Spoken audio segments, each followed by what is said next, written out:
peepers, welcome back to our channel. We've gotten a few comments just asking how we get along so well as sisters, so we thought we'd make a video about getting along with your sisters with the disclaimer that we really don't get along all the time like it looks like we might in the videos, so we're not perfect by any means. Yeah, but since we do share a room, we have had to come up with a few tips that help us get along a little bit better because we're spending a lot of time together. Okay, so the first tip is to pretend that your sisters are your friends, because when you get mad at them, when you think about it, you wouldn't actually get mad at your friends the same way that you get mad at your sisters, and you wouldn't treat them that way.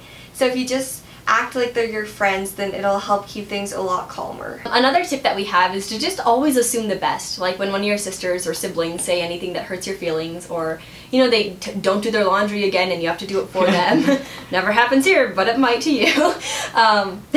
Always assume that they don't mean to hurt your feelings and that they're not trying to do the wrong thing. And something that goes along with this is realizing that keeping anger or expressing anger hurts you as well as it hurts them. And you know, if you can let go of that anger, it makes it so much better.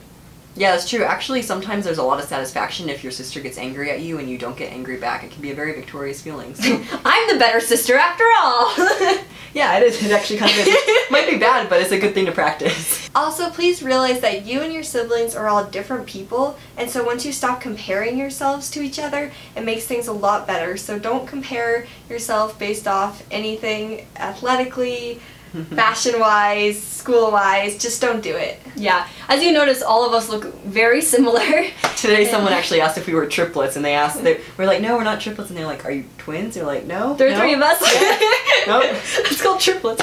Anyway, so we get compared a lot just, online and offline with our family members and stuff, and something that's helped me at least is realizing that if I'm comparing myself to my sisters, I always feel like I'm not good enough because I have pretty amazing sisters, and it's really hard for me to come up and say like, I'm just as good as them, because then I'm always trying to prove myself.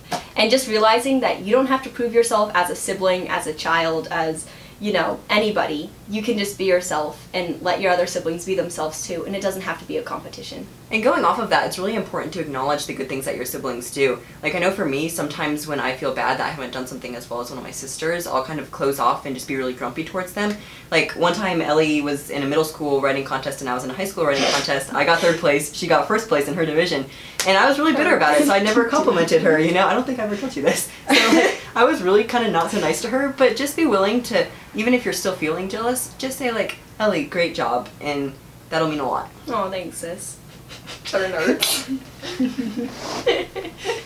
So I hope these tips helped you a little bit. Again, going as a silly disclaimer, we are far from perfect and we argue a lot, especially when we're trying to film videos. But we really do love each other, and I think all siblings at the core of everything do love each other. So I hope that these tips have kind of helped when you get in tight spots with your siblings to remember that you're still siblings and family's family. Bye! Wait, don't. Okay, never mind.